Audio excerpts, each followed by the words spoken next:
Invisibles, impalpables, imperceptibles, ils rythment pourtant notre vie quotidienne. Ils investissent tous les domaines, ou presque, de l'art, en passant par l'amour, la justice ou encore la santé. Ce sont les algorithmes. Comment définir les algorithmes ? Les algorithmes sont-ils devenus indispensables dans notre société ? Un monde d'algorithmes est-il compatible avec un monde d'éthique ? Pour répondre à ces questions, j'ai rencontré des experts. En Suisse, Florian Colombo, en doctorat à l'École Polytechnique de Lausanne, a développé un algorithme capable de générer des mélodies. En Belgique, Jennifer Neal, journaliste pour le quotidien L'Écho, détaille les relations entre les algorithmes et les marchés financiers. À Paris, Dominique Cardon, sociologue, est directeur du Media Lab de Sciences Po. Il déchiffre le fonctionnement des algorithmes. Enfin, à Nancy, Samuel Nowakowski, enseignant-chercheur et consultant en humanité numérique, a travaillé sur l'intelligence artificielle. Sans s'en rendre compte, ma fille baigne déjà dans un monde d'algorithmes. Elle utilise régulièrement l'assistant Alexa. C'est d'ailleurs ce dernier qui lui a donné les premières réponses à cette vaste question. Alexa, donne-moi la définition d'un algorithme. Algorithme, nom masculin, signifie processus logique permettant la résolution d'un problème en programmation. Un algorithme, pour moi, va vraiment être une suite d'opérations qu'on va effectuer souvent à l'aide d'outils informatiques. Et ces opérations, cette suite d'opérations va partir d'un début bien défini pour arriver à une fin voulue par le développeur de l'algorithme. Alors pour moi, en fait, ce qu'on m'a toujours dit, c'est qu'un algorithme, c'est un programme de résolution de problèmes. Et en l'occurrence, sur les marchés, le problème principal, c'est de savoir quand passer sa transaction pour essayer d'avoir le prix le mieux possible pour l'investisseur.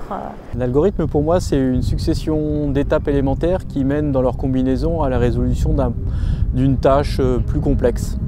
L'exemple le plus courant d'algorithme, ça peut être une recette de cuisine. On a des données d'entrée, un certain nombre de traitements pour obtenir un gâteau, par exemple. Et dans l'histoire du web, c'est vrai qu'on peut dire qu'il y a 4 manières qui existent concomitamment aujourd'hui de calculer, qui est mesurer l'audience et le nombre de clics, et on produit de la popularité, qui est de filtrer les informations par le fait qu'elles ont été citées par d'autres sites du web, et ça c'est ce que fait l'algorithme des moteurs de recherche, le fameux PageRank, et donc lui il produit de l'autorité, pas de la popularité. Et puis il y a une manière nouvelle qui est apparue avec le web social, qui est finalement de dire que l'information qu'on va voir, c'est l'information qui a eu de la réputation dans son réseau d'affinités. Et donc là on produit de la réputation. Et puis il y a une nouvelle famille de techniques de calcul qui se déploie aujourd'hui énormément dans l'ensemble de l'écosystème numérique, qui est d'essayer de personnaliser complètement l'information à partir des traces qu'ont donné l'utilisateur. Et donc là, on calcule pas le clic, on ne calcule pas les liens, on ne calcule pas les amis, on calcule les traces de navigation pour essayer de faire une prédiction personnalisée. D'autres expressions sont liées aux algorithmes, parmi lesquelles le big data, le deep learning ou encore les deepfakes. Le big data, ou données massives, constitue l'ensemble du volume des données numériques qui sont utilisées avec les nouvelles technologies. Le deep learning, ou apprentissage profond, qui dérive du machine learning, apprentissage automatique, est une technologie d'apprentissage basée sur des réseaux de neurones artificiels. Le deepfake est la contraction de deep learning et de fake, qui signifie faux. Il s'agit d'un trucage vidéo qui fait appel à l'apprentissage profond. Dans cet exemple, l'acteur et réalisateur Jordan Peele fait dire ce qu'il veut à l'ancien président américain Barack Obama. Alexa, dans quel domaine utilise-t-on les algorithmes ? Désolé, je ne sais pas. Je crois qu'il faut remettre les algorithmes à leur place. L'algorithme en soi ne peut rien changer. L'algorithme ne peut changer quelque chose qu'à partir du moment où un humain l'a mis en place à un endroit un peu stratégique ou a délégué à l'algorithme sa capacité à créer, à décider, à éduquer. Donc il ne change que si l'humain accepte de lui céder la place. Donc à partir de là, c'est pas l'algorithme en soi, c'est la stratégie qu'il y a derrière sa mise en place dans ces différents systèmes. Et donc l'algorithme pour moi n'est qu'un outil au service d'une intention humaine. La musique algorithmique, en tout cas telle que je la pratique moi, va vraiment essayer d'extraire d'une certaine donnée des informations, une structure. Et du coup, la musique en elle-même n'existe pas. Et dans le processus créatif du compositeur, il y a une partie, on voit les grands compositeurs, enfin, un compositeur, pour tout ce qui est la création artistique, l'artiste va vouloir exprimer quelque chose propre à lui-même à travers son processus créatif. Un algorithme ne va pas pouvoir faire ça, ou alors on n'a pas encore une manière de formaliser cette chose-là qu'on appelle la créativité. Mais c'est en cours, c'est des discussions, c'est du domaine philosophique, scientifique, de tous les domaines, c'est très intéressant. Mais pour l'instant, je dirais qu'il n'y a pas encore cet élément créatif où l'algorithme va pouvoir mettre de lui-même et pouvoir exprimer quelque chose, son histoire, sa tristesse ou quelque chose. L'algorithme n'est pas encore capable de le faire. Le principe, quand on passe des transactions sur le marché, c'est d'acheter à un prix bas et de revendre à un prix haut. Et c'est ce que l'algorithme va permettre de faire en fait pour ceux qui utilisent cette technologie. Derrière le terme trading haute fréquence se cachent surtout des firmes qui utilisent des algorithmes pour passer leurs transactions sur les marchés financiers actuellement. Et ces firmes-là constituent le gros, pour l'instant, des transactions sur les marchés financiers. En 2007, en fait, qu'est-ce qui s'est passé? C'est qu'il y a une directive qui est arrivée aussi bien aux États-Unis qu'en Europe sur les marchés financiers, qu'ils ont libéralisé en fait les marchés financiers. Il faut savoir qu'avant cette date, surtout en Europe, surtout sur les marchés comme en Belgique et en France, les bourses comme Euronext avaient un monopole et c'était elle qui dictait la loi en fait sur les marchés, c'est-à-dire ce que pouvaient faire les traders à l'époque et ce qu'ils ne pouvaient pas faire. Si les calculs numériques, qui sont à la fois les données et les calculateurs, sont en train de jouer un rôle considérable dans notre monde, pour une raison simple, qui est qu'il y a tellement d'informations, on est soumis à tellement de choix possibles, qu'il faut qu'il y ait des artefacts techniques qui nous aident à les faire.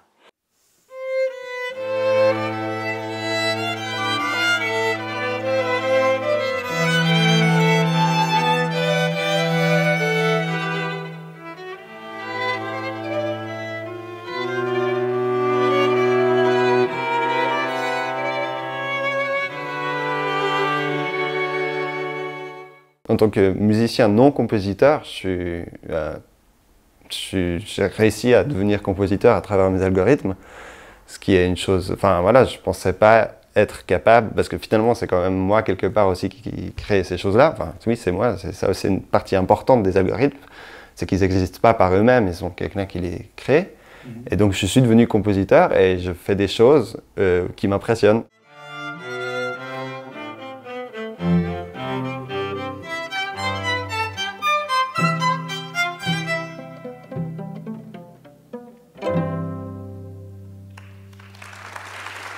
Quand mon ordinateur, j'écoute une partition qui, pour moi, est vraiment très difficile à différencier de Bach, même si un expert de Bach va tout de suite voir les erreurs.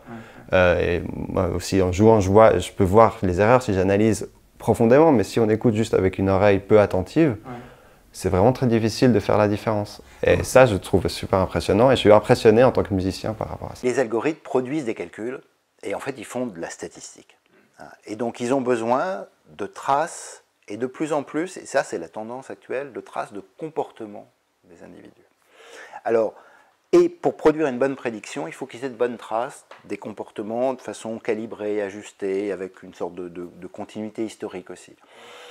Les traces de nos comportements produisent des régularités. Nous sommes réguliers dans nos choix culturels, dans le type d'amis qu'on a, type de discussion, type de mobilité, qu'est-ce qu'on achète au supermarché. En fait, on a des habitudes.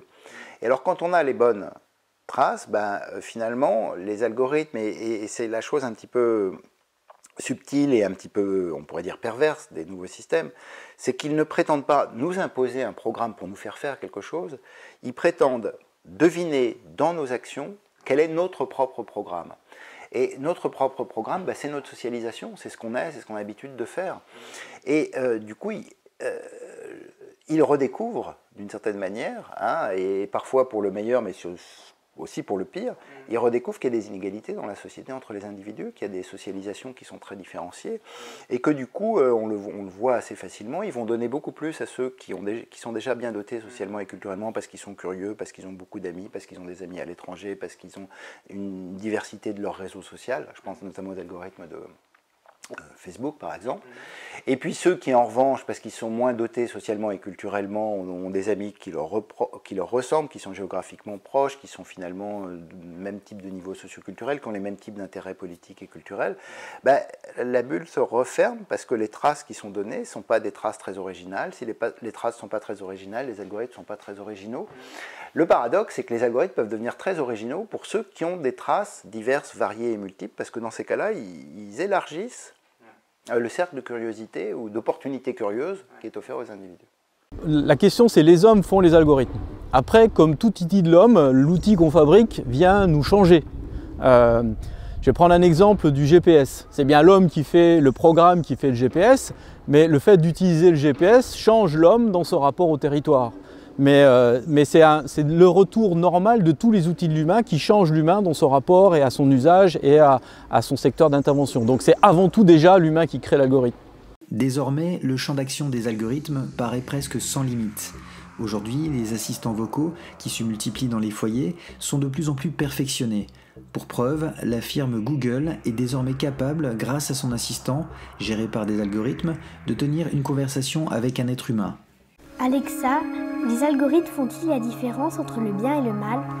Désolé, je ne suis pas sûre. Éthique et algorithme, c'est un sujet très vivant. Mais moi, quand on me parle de ça, moi, ce qui me vient en tête, c'est récemment, sur des conférences que je vais voir sur l'intelligence artificielle, les algorithmes, vu que c'est des outils, on a une maîtrise dessus. On peut leur poser des questions, c'est des modèles, on peut faire des analyses, et ça peut même être des outils pour des questions d'éthique. C'est difficile à dire. De l'éthique, on partait dans la philosophie de ralentir le marché.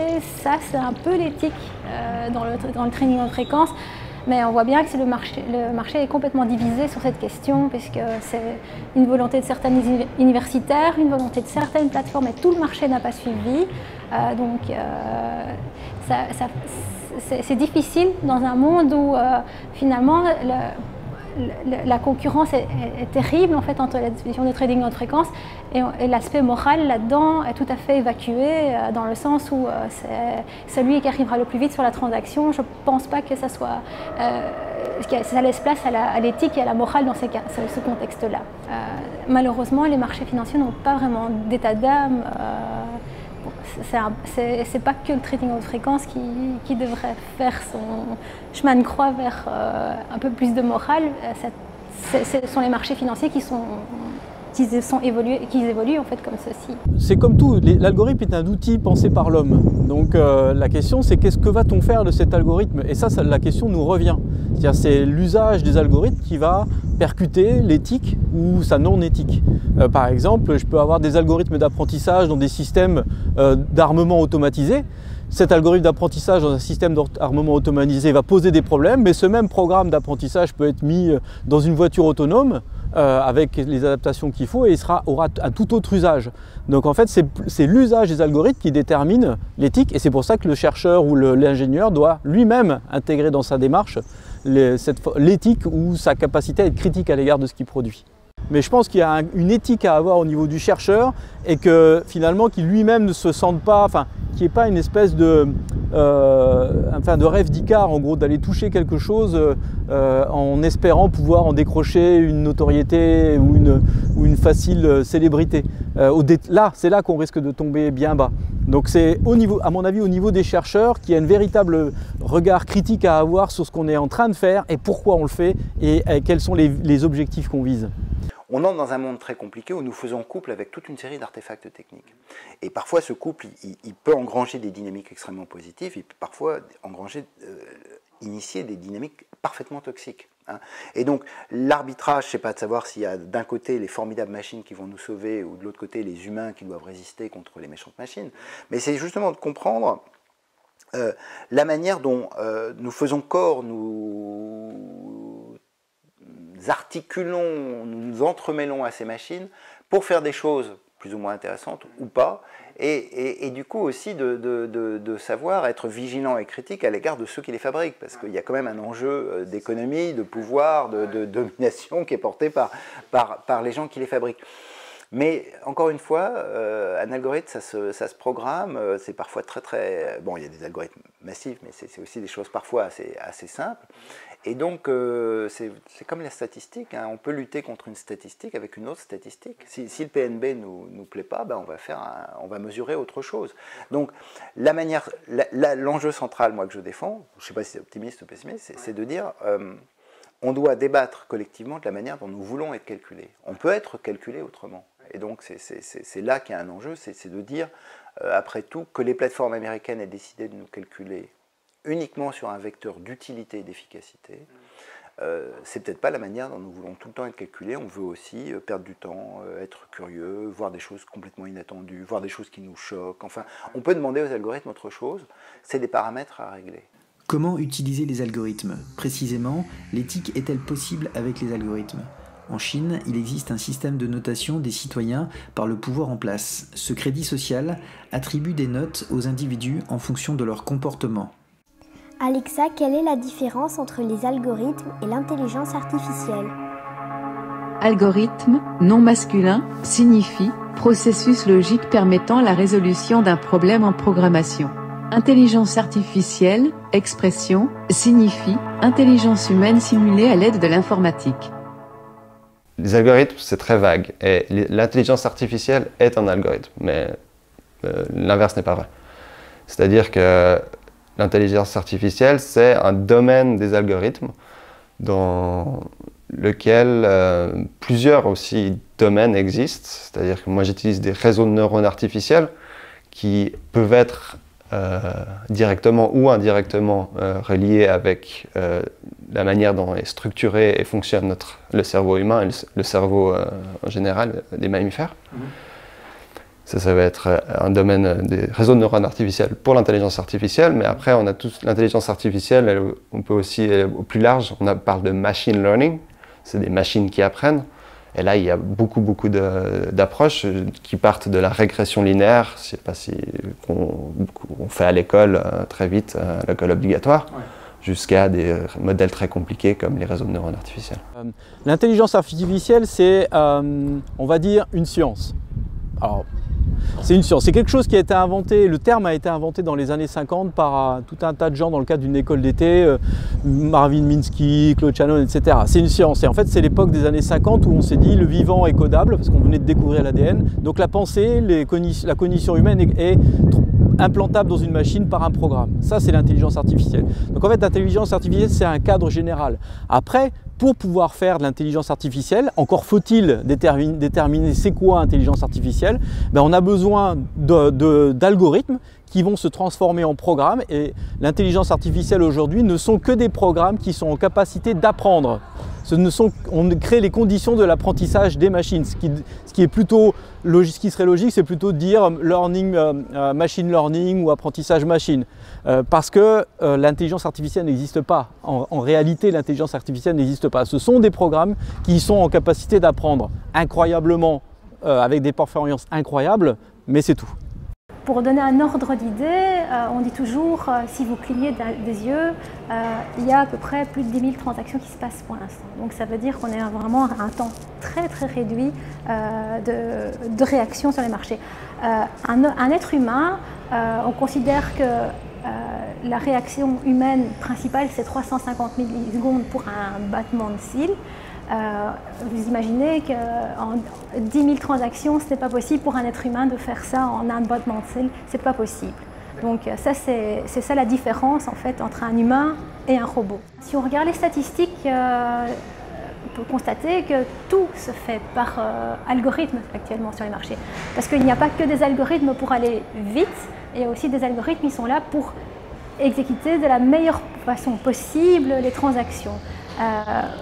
Pour ne pas rentrer dans les détails, il y a un algorithme tout simple en fait qui calcule en fonction des volumes quand on peut passer la transaction parce qu'on est sûr d'avoir une contrepartie sur les marchés. Un algorithme, il faut une conception humaine, ça ne vient pas tout seul jusqu'à présent. Je peux expliquer plus tard que le futur des algorithmes, ça sera qu'on va se passer un petit peu de la réflexion humaine, mais l'algorithme à la base fait partie d'une réflexion humaine. Donc oui, il y a toujours une place pour l'humain jusqu'à présent dans le monde des algorithmes. Tous les systèmes qu'on appelle qu'on met sous le chapeau d'intelligence artificielle, en fait, sont des techniques d'apprentissage qu'on dit supervisées, c'est-à-dire qu'on leur a donné un objectif. Alors, à l'intérieur de l'objectif qu'on leur a donné, elles vont travailler à définir des règles, mais elles ont un objectif qui est très très supervisé. Donc, elles ont une autonomie qui est hyper spécialisée à la réalisation d'une tâche. Et donc, une grande partie de ces fameux débats sur l'intelligence artificielle, mais vraiment, c'est l'expression la plus malheureuse du monde, intelligence artificielle. Quand McCarthy a créé ce mot, il nous a... Mais c'est comme un sparadrap collant qui vient constamment nous ennuyer, parce qu'évidemment, ça résonne avec la science-fiction, l'autonomie de la machine, la volonté, la conscience, etc. On ne sait pas ce que c'est que la conscience, on ne sait pas ce que c'est que la volonté. Les machines sont très très loin de faire tout ça. Donc simplement, elles peuvent avoir des formes de raisonnement, qui ne sont même plus des raisonnements, c'est d'ailleurs, il faudrait dire des formes de perception, qui sont de plus en plus autonomes, au sens où elles les refabriquent elles-mêmes avec des données qu'elles valident en fonction d'un objectif qu'elles se sont donné. Mais c'est hyper sectoriel. Donc la machine s'est gagnée aux échecs, elle a appris parce qu'elle a joué contre elle-même des milliards de fois, et puis du coup elle a appris des comportements qui sont adaptés, mais elle ne sait pas jouer au Go. Bon, il est probable que l'intelligence humaine, et notamment ce qu'on appelle l'autonomie de l'intelligence, c'est notre capacité à changer de jeu constamment. En fait, on fait ça à toute vitesse, constamment. Bon, ça pour l'instant, les techniques calculatoires ne savent pas faire. Et ne sont pas prêts, à mon avis, pas prêts de savoir faire. Mais je ne veux pas faire le prophète. Voilà.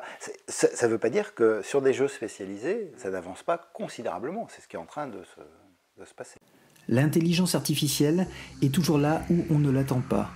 Par exemple, le site Talk to Transformer permet à une intelligence artificielle de générer à partir de quelques mots un texte complet. Pour l'instant, le succès des résultats obtenus est variable. Alexa, comment seront les algorithmes dans le futur? Désolé, je ne sais pas. Un futur... ils vont continuer à évoluer à côté de la société, je l'espère d'une manière positive. Maintenant, justement, je vois de plus en plus, mais pas assez, mais de gens qui essaient de développer des algorithmes pour aider la société, pour aider l'humain, pour améliorer les choses, pour sauver le monde aussi, étonnamment. Il y a des domaines, notamment dans le domaine de la santé, le problème des antibiotiques et des bactéries qui deviennent résistantes.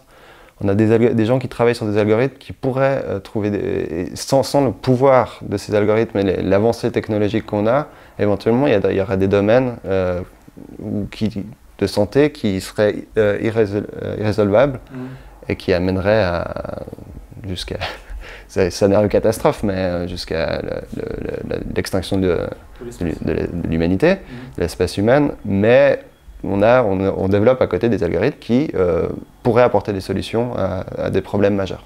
Alors, ce qui se développe pour l'instant, je ne sais pas si ça va arriver, c'est des algorithmes qui arrivent à prédire en fait, les grandes tendances de demain.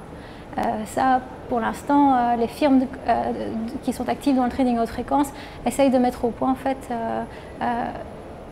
des algorithmes de ce point de vue-là, parce que pour l'instant, les algorithmes sont plus des algorithmes d'exécution.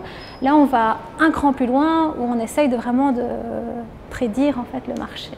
La question du futur, c'est quelle capacité aura-t-on d'être critique à l'égard des outils que l'on va déployer?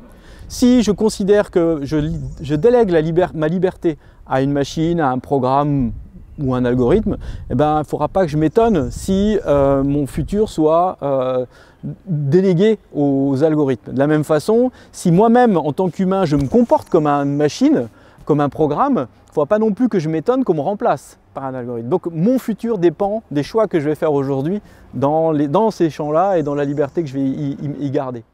Donc les algorithmes, évidemment, ça devient un des outils de fabrication de notre environnement. C'est-à-dire qu'on lui délègue des tâches cognitives, on lui délègue des tâches d'organisation, il est en train de refabriquer les environnements dans lesquels on vit. Donc il joue un pouvoir considérable. Il joue sans doute un pouvoir considérable aussi dans ce grand, on pourrait dire, mouvement de transfert d'activités cognitives hein, qu'on gardait en tête pour les déléguer à l'environnement. L'environnement devenant intelligent, on libère aussi, en partie, bon, il faudrait discuter de tout ça, des capacités cognitives pour faire autre chose, etc. etc. Donc en fait, il y a une coévolution de l'environnement socio-technique dans lequel nous vivons, et puis d'une certaine manière de la manière dont nous sommes des humains biologiques, vivants et évoluants dans ces univers. Donc on pourrait dire voilà, que si on voulait prolonger comme ça fait partie des mécanismes de coévolution, et que c'est pour ça qu'il faut être très très attentif à l'environnement qu'on fabrique, parce que il a des conséquences sur la manière dont nous évoluons, dont nous voulons vivre, dont nous pouvons faire des relations sociales, dont nous pouvons travailler, etc. Et donc, c'est aussi nous qui sommes en partie responsables, ou qui allons guider, ou qui, en tout cas de façon politique, devons agir sur le type d'environnement que nous voulons construire. En mai 2010, en fait, on a eu un crash important du Dow Jones qui était attribué uniquement au trading haute fréquence. Et c'est à partir de là qu'on a commencé à élaborer une régulation en fait, du secteur. Donc il y a déjà eu une crise en fait, du trading haute fréquence. Parce que ce qui s'était passé en 2010, c'est qu'il y a eu une news, à l'époque c'était la crise grecque, je crois, qui battait son plein, et les marchés se sont emballés sur un événement lointain qui battait déjà son plein depuis quelques temps en fait. Donc il n'y avait pas de raison pour que le Dow Jones en l'occurrence s'écrase de 10% et rebondisse quasi 15 minutes plus tard de 5%. Entre le moment où une transaction arrive et qu'elle ressort du marché, il se passe un laps de temps de 350 millisecondes en fait. C'est rien à l'échelle humaine, mais pour une firme de trading haute fréquence, ça représente déjà énormément puisque le temps c'est quand même de l'argent pour ces firmes-là. Et ça, c'était une piste qui avait été évoquée à l'époque pour essayer justement de ralentir les firmes de trading haute fréquence. Une autre forme de régulation du service, du trading haute fréquence, ça serait une taxe qui est déjà en fait en place sur les bourses, parce qu'il faut savoir que les firmes de trading haute fréquence envoient beaucoup d'ordres sur les marchés, mais annulent beaucoup d'ordres aussi, ce qu'on appelle les annulations d'ordres. Et donc, il y a un espèce de ratio qui a été calculé par les bourses qui, au-delà de ce ratio, ils chargent plus les firmes de trading haute fréquence pour les annulations d'ordre qui passeraient par la suite. Donc c'est déjà une forme de limitation du marché qui existe pour l'instant et qui pourrait, à mon sens, être poussée un peu plus loin, quoi. Il y a eu aussi le débat de la taxe sur les transactions financières qui, pour moi, ce n'est pas un moyen de collecter de l'argent, mais ce sera un moyen de ralentir naturellement les marchés, parce qu'en rendant les transactions plus chères, il va y avoir toute une série de pratiques qui vont s'arrêter d'elles-mêmes, en fait. L'humanité a fait face à beaucoup de challenges, ouais. Et les algorithmes pourraient être je ne vais pas dire un outil, parce que je dis beaucoup outil, mais un allié face à ces challenges. Mais pour autant qu'ils soient utilisés en tant qu'alliés, parce que s'ils peuvent être un allié, c'est parce qu'ils sont puissants et on peut faire des choses puissantes actuellement grâce à ces choses-là. Du coup, l'opposé est aussi vrai. L'homme et les algorithmes sont déjà liés, mais l'homme d'affaires américain Elon Musk souhaite aller encore plus loin. Son entreprise Neuralink développe des interfaces cerveau-machine à très haut débit pour connecter les humains et les ordinateurs. Une ultime fusion entre le biologique et le technologique. Les algorithmes sont les miroirs de l'homme. Ils reflètent notre société. Ils sont à notre image. Ils calculent, classent et catégorisent les individus. Je suis calculé, donc je suis. Mais un homme libre doit pouvoir décider de ne plus être un ensemble de formules mathématiques. Ce carcan peut être brisé par des lois qui régulent non seulement les algorithmes, mais aussi ceux qui les font. Chaque citoyen, avec son libre arbitre, doit pouvoir également décider de son rapport aux algorithmes. Ce contrôle des algorithmes est la condition sine qua non pour empêcher la montée des inégalités dans une société démocratique, pour que la démocratie des hommes ne se transforme pas en dictature des algorithmes.